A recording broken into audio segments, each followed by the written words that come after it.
jong ma rafet macha allah mel ni mu rafet mu mel ni tey dañoo am benn partie commerciale boo xamante ni macha allah ay jeunes entrepreneurs lañ fi fas yéene dalal ñu indil ñu ay produits yoo xamante ni ay produits locaux la produits yoo xamante je pense jamono ji nit ñi ñu ngi koy foowee bu baax a baax di ko lekkantoo di ko def ay joganal mu mel ni rek Mahim dama lay bàyyi nga dalal leen. waa awok madame Mbacké mu nekk les délices de Léo Ama ñu nekk tey suñu invité di def lu am solo ay cocktail la ñuy def mais balaa ñu ciy ñëw rek dañu leen di bàyyi ñu nuyoo ak téléspectateurs yi leen di seetaan Adja ñu ngi leen di ziar bu baax. naa leen di nuyu. voilà salaamaaleykum maa leen nuyu yéen ñëpp di leen ziar bu baax a baax. di leen remercier aussi ci invitation plateau bi tey. Voilà, je me présente d'abord. C'est Adja Léopoldine. Je suis coach en entrepreneuriat. Je travaille à l'école polytechnique de Thiès en tant que responsable multimédia. Mais en même temps, je travaille aussi à l'incubateur de l'école polytechnique de Thiès en tant que coach en entrepreneuriat. Merci. Voilà. Arab. Voilà, salaamaaleykum. maa ngi leen nuyu yéen ñëpp di leen ziar. di leen jox seen wàccuwaay. di nuyu mboolem téléspectateur bu ñuy seetaan. Voilà, tout d'abord je me présente. Moi c'est Aram Sarr, étudiante en deuxième année en génie informatique, mais également nekk entrepreneur ci bokk ci groupe les délices de Léo Ama. Voilà, ça fait un plaisir d'être là devant vous. Merci.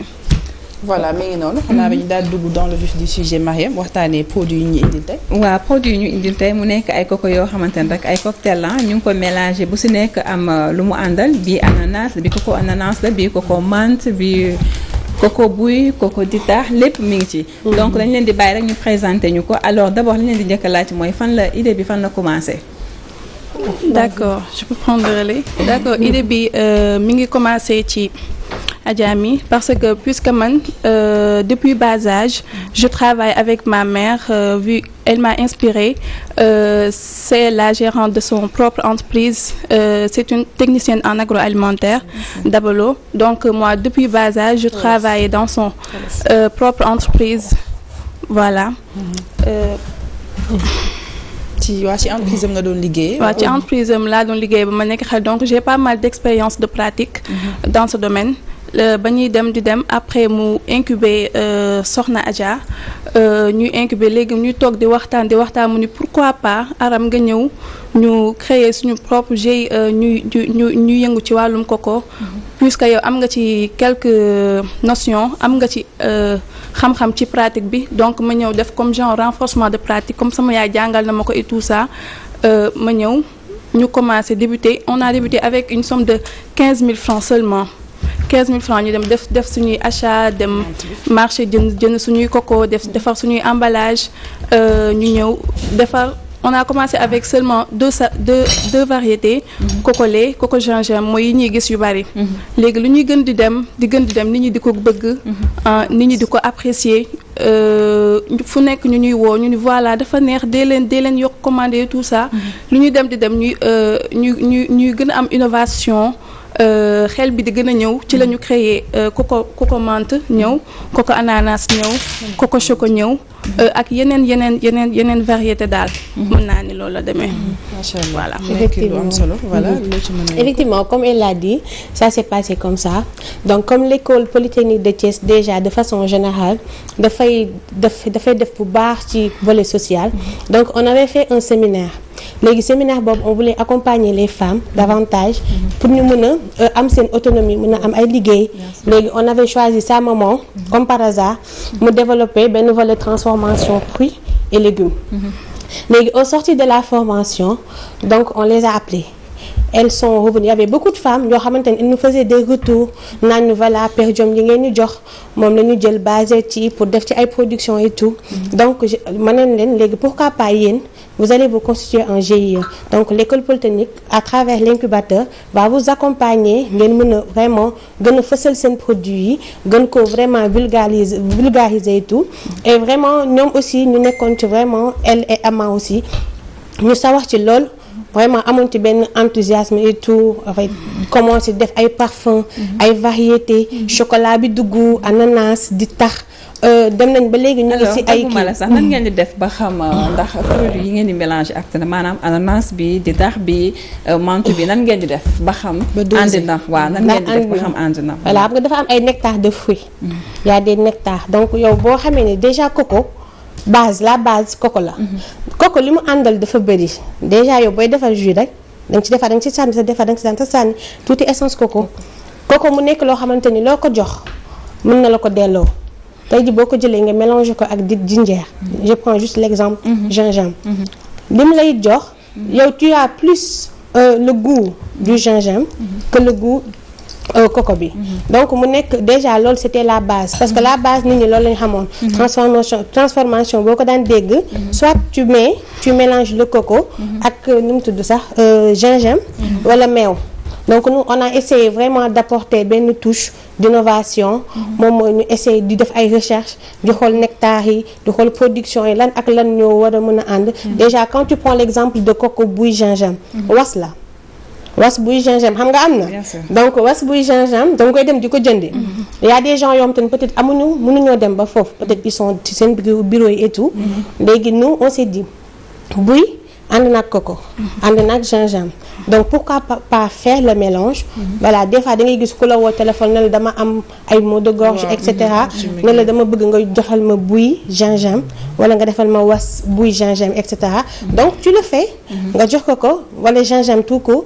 da ngay gis ni déjà da lay woowaat sa del defal ay retour vraiment mu nekk aussi ñu nekk ñoom ay femmes aussi yu jàmbaaxe aussi produit aussi nekk loo xamante ni vraiment moom mooy jaay boppam déjà de par la qualité de leurs produits ci liggéey bu mucc ay bu ñu koy liggéeyee surtout loolu parce que c'est important parce que luy jëm ci biiru nit faw nga teg ko liggéey ko ci conditions yu set yu sell yoo xamante ni vraiment day nekk loo xamante ni nit bu ko lekkee du ci am benn problème. Et côté financement également, qu'est-ce qui vous appuie? Bon, côté financement, déjà on avance de pas à pas puisque jaay bi moom mooy jaay boppam place boo ko yóbbu daanaka nit ñi buñ ñëwee xool dañ naan les délices de Léo Ama coco bii coco meew la ñu gis variété yu bari gis variété coco menthe coco ananas coco choco coco lait dañuy jël sucre muscade ak ananas. voilà donc surtout ci côté ingrédients yi dañuy bëgg client bi koy jënd moom déjà mu xam lu muy lekk parce que on est au 21e siècle nit ku nekk lu muy lekk bëgg naa xam lu mu doon moo tax dañuy jël information yi nga xamante ni ki koy lekk bëgg nañ xelam dal comme coco lait bi coco la lait sucre muscade gingembre avec une dosage bien définie parce que c'est pas pour rien man di ba mu nekkee xale laa ko doon jàng ci sama entreprise yaay donc dosage yi yëpp dañ koy yamale léegi côté financement on avance de pas à pas ñu ngi dem di xool ay ñi nga xamante ni ñoom ñoo ñu mën a jàppale ay autorités voilà on a même cherché à obtenir instant ñoo ngi si yoonu ut ay numéro Fra pour comme ça produit ñu koy exporter à l'extérieur parce que pour qu'un pays puisse se développer il faut que ñu appuyer ci secteur primaire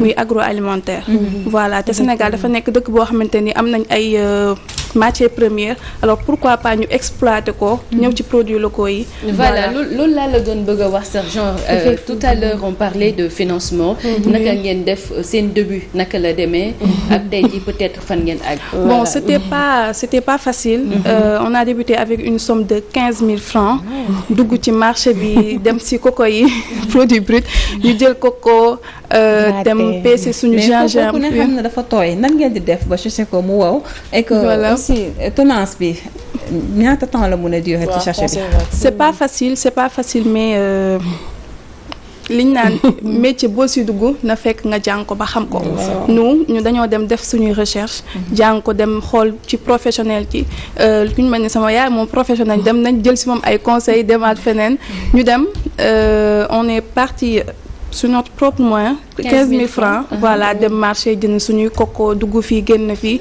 ñu commencé di jaay ci saal yi ci boutique yi ku ñu taseel présenté la mais au fur et à mesure nit ñi di ñu gën a xam di ñu gën a xam ba tey jii ñoo ngi fii ci plateau bi te ba ñuy commencé yi yëpp xalaatuñu ko woon voilà mi ngi noonu daal voilà en fait pour juste revenir par rapport à ce qu'elle a dit par rapport au financement donc l'école polytechnique déjà comme le projet Coco Loco foofu lañ ko incuber ci incubateur bi donc ñoom déjà le directeur voulait nous mettre en rapport ak waa PAREM parce que ñoom ils financent des femmes porteurs de projets. Il y a aussi les délices de Léo Ama aussi son papa aussi évolue dans le secteur moom aussi il essaie tout le temps de nous cadrer de nous orienter et tout. On a aussi l'accompagnement comme par exemple tu vois des bonnes volontés yoo xamante ne vraiment ils sont pour le développement de la femme pour l'entrepreneuriat aussi ñu lay teg ci ay axes des fois ñu jox la benn financement dina essayer nga évoluer nga xool en plus aussi ce produit vraiment comme ni mu la ko waxee on est parti au marché un après-midi ñi dañoo toog ba ci yàgg rek ñu nañ dem marché jënd essayer xool donc ils ont testé et vraiment ça a marché et voilà jusqu'à présent fi ñu commencé ñoom ak maintenant fi ñu yegsi man dama leen di wax vraiment chapeau parce que liggéey nañu daal parce que ça veut dire que tey jii même ku nekk au fin fond du Sénégal si tu as peut-être des maigres moyens tu peux vraiment parvenir à réaliser beaucoup de choses si boo fekkee gëm nga ko c'est aussi la détermination parce que liggéey bi yombul benn production mën na la jëlal presque 2 heures de temps parce que kooku bi faw mu ñor ci loolu sax laa bëggoon ñu ñëw boo leen koy defar durée bi combien de temps ça vous prend et que par jour boo leen jógee pour defar ko aussi ñaata quantité ngeen di def par jour. quantité bi moom bëri na mais bon ce qu'on fait d'habitude on cible on dit par exemple dimanche bi on va faire coco choco coco ananas. ok léegi boo defee coco choco coco ananas au préalable peut-être la veille. t'avais choisi de faire coco lait coco menthe par exemple coco lait coco menthe ñoom yàggul. production bi yàggul te dafay gaaw a séché mais coco gingembre. c'est autre chose. coco gingembre coco buy. en fait nectar yi. dafay yàgg déjà ci cin bi dafa metti déjà dafa metti ba pare séchage bi.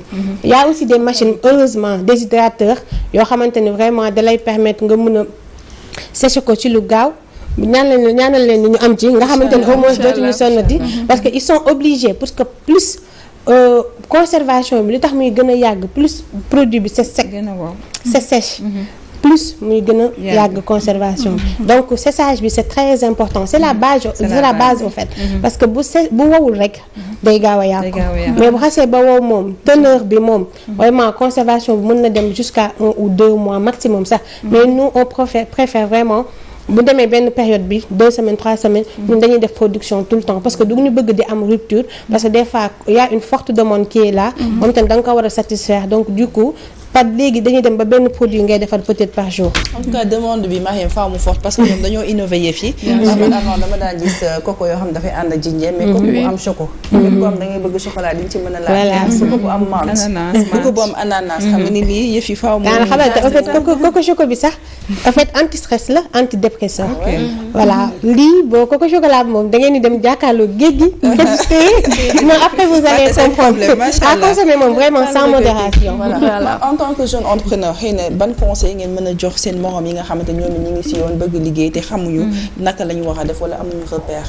D'accord donc je comprends mais d'abord dans la vie il faut être polyvalent parce que man mënoon naa ni ci école bi rek laa yem ma basé wu mais da ngay xool développement Sénégal ñu si bari dañuy liggéey di ko boolewaak leneen di liggéeyal dëkk bi donc nit ku nekk fi nga toog bul xaar nit ñëw di la jàppale il faut repartir ci say propres moyens nit ñëw fekk si la si daal la siy jàppale parce que ëllëg kenn xamul li yàlla di def donc maa ngi si école bi di jàng nekkaale ci sama côté di def entrepreneuriat mais duma yàqal dara voilà donc sama moroom maa ngi leen di conseiller nit ku nekk la ngay def boo gisee ni lii mën naa jëmale kanam sa réew nga jàpp si nga dem si yàlla baax na daal effectivement bon c'est la même chose man je dirais plus bu ñu naan les caractéristiques d'un bon entrepreneur comme je suis entre guillemets coach en fait il y a déjà coach en amour coach en coach dañoo bëri moo tax may leeral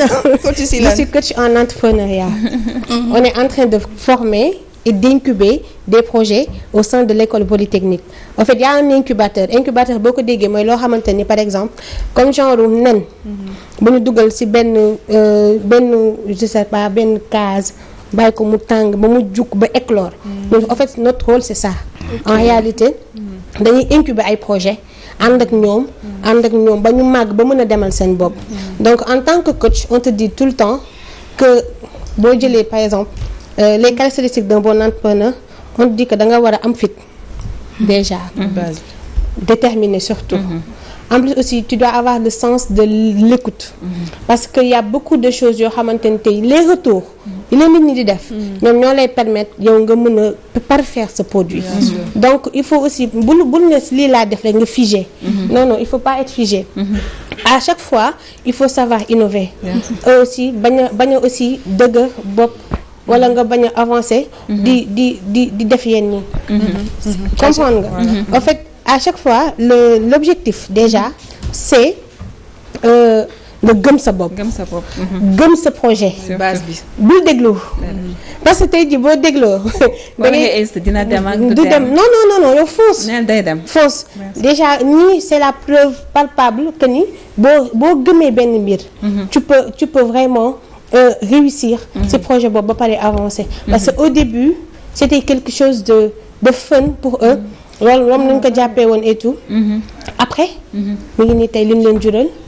donc c'est devenu quelque chose de vrai c'est une réalité. bi ñu créé seen logo loolu laa leen wax même biñ ci suuf maintenant les délices de Léo Ama. Coco Loco est devenu une réalité. donc gëm sa projet. gëm ni tey jii foo mënti nekk Sénégal boo gëmee li ngay def. di nga mën a avancer. ku ñëw aussi comme la Aram wax rek fekk si la ci loolu. c'est surtout am patience surtout Adja parce que nekkul da ngay xëy rek defal sa produit yëf yi di jàpp. ça prend du temps. balaa nit ñi di la xam surtout communication bi nga xam ne moom nga war a dawal ba nit ñi xam la. te xëy na qualité bi nga xam ne moo nekk ci produit bi mooy téye foofu client yi ba yeneen client mën a voilà et surtout la concurrence naka ngeen di defee ak concurrence. concurrence bi c'est bon mais man duma ko woowee concurrence. ku mën na def. mais c'est la concurrence en termes de marketing. oui en termes de marketing bon nous on a une valeur ajoutée au fait. c'est-à-dire que mooy dama la wax rek ku mën na def. non instant yi xam naa bi ñu fa dina am pirater chocolat bi. moom laa lay expliquer nii moo tax ma ne ku mën nga gis chocolat yi xam. waaye voilà c'est ça en plus man duma woowee ma ko concurrence de. parce que boo bëggee. tu peux faire. tu peux même parfaire. mais doo mës a def. dañuy def parce que suñuy ingrédients. wala composants yi wala dañu koy defaree moom. mën nga ko bañ a woowee mais ça reste toujours la concurrence. c'est vrai mais en fait naka ngeen di def ak concurrence bu peut-être ni ngeen valeur ajoutée. d'accord c'est vrai mais est-ce que yéen a ngi siy génn ba léegi. waaw ça va vraiment on se plaint pas. ñu ngi sant yàlla. au fait comme concurrence bi ngay wax. loo gis lu ne. wujjante da cee baax. voilà loo gis lu ne. wujjante da cee baax produit pour am ko naka la ñuy def. oh c'est simple boobu am nañu ils ont des distributeurs ici à Dakar. et un peu partout sax ci région yi et tout à Touba à Kaolack aussi à Mbour am nañ fa ay distributeurs et tout. il y a aussi les numéros de téléphone yoo xamante ni def nañ ko ci affiche bi ci emballage bi nga xamante ni boo jëndee bëggaat da ngay woote facilement après ñoom ñu wax la et puis c'est hygiénique surtout loolu est-ce que am ngeen aussi benn boutique wala genre bu leen approché wu pour wax leen chaque mois wala bëgg nañ ngeen leen di fournir seen kii produit si en fait on a des propositions mais il faut être très très très très très prudent si ça concerne déjà d'aliments. Mais aussi balaa nga def ouverture il faut nga def sa structuration ba mu mat. ba lépp nga xamante ne parce que mënoo ko génne noonu dootoo amati contrôle ci produit bi boo xasee ba ubbi. dootoo mënati def retour en arrière.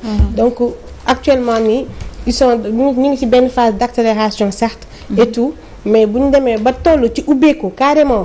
kenn dootu leen téye ñoom ñoo naan alors exactement le prix. très abordable. très abordable. 1000 francs le sachet.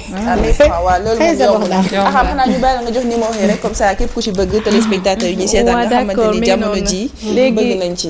voilà léegi les délices de Léo Ama ku si bëgg a am incha allah da ngay ñëw ci da ngay jël numéro 77.